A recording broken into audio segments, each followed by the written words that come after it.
वफा की कीमत क्या जाने, वो वफा की कीमत क्या जाने, है बेवफा गमे मोहब्बत क्या जाने। जिन्हें मिलता है हर मोड़ पर नया हमसफ़र, जिन्हें मिलता है हर मोड़ पर नया हमसफ़र, वो भला प्यार की कीमत क्या जाने, वो भला प्यार की कीमत क्या जाने।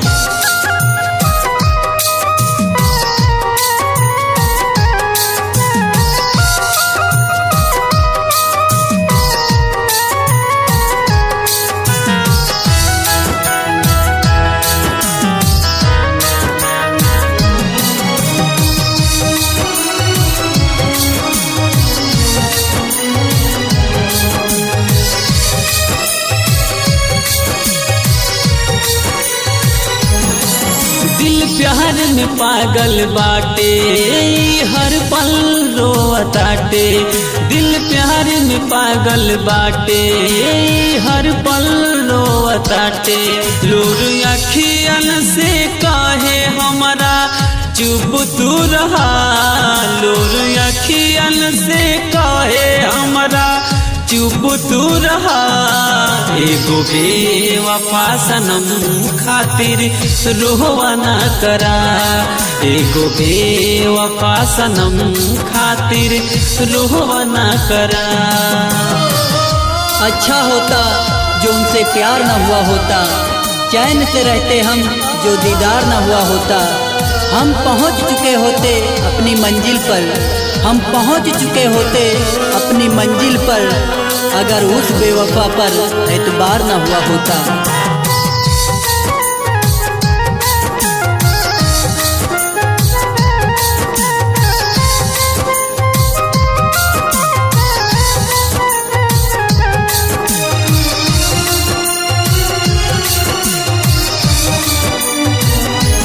हमार सपना बटूटल तुहर घरवा बबासल बहुते खुश बाड़ू तू, सब कुछ जानतार तू।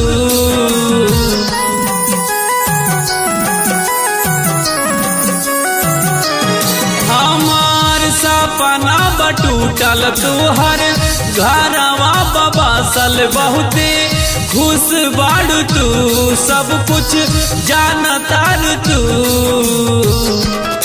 जान जाई ना जाई कैसन जख्मी के हाल, जान जाई ना जाई कैसन जख्मी के हाल। एगो बेवफा सनम खातिर रोवा ना करा, एगो बेवफा सनम खातिर रोवा ना करा। वफा के बदले बेवफाई न दिया कर, वफा के बदले बेवफाई न दिया कर। मेरी उम्मीद ठुकरा कर इनकार न किया कर। तेरी मोहब्बत में हम सब कुछ गंवा बैठे, तेरी मोहब्बत में हम सब कुछ गंवा बैठे। जान चली जाएगी इम्तिहान न लिया कर, जान चली जाएगी इम्तिहान न लिया कर।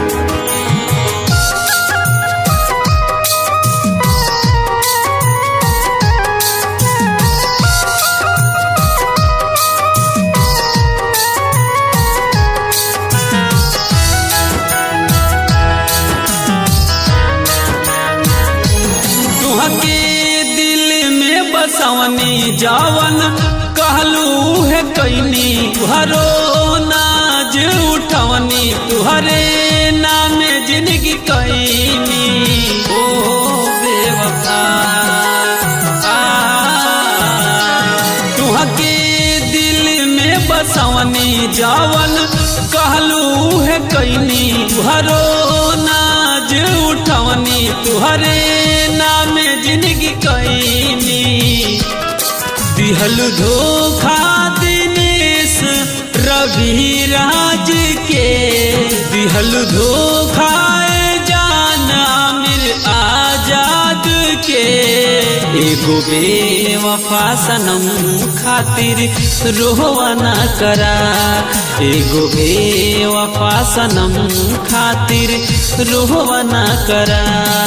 दिल प्यार में पागल बाटे, हर पल रोवताटे। दिल प्यार में पागल बाटे हर पल रोवताटे लोर अखियन से काहे हमारा चुप तू रहा लोर अखियन से काहे हमारा चुप तू रहा एगो बेवफा सनम खातिर रोवा ना करा एगो बेवफा सनम खातिर रोवा ना करा।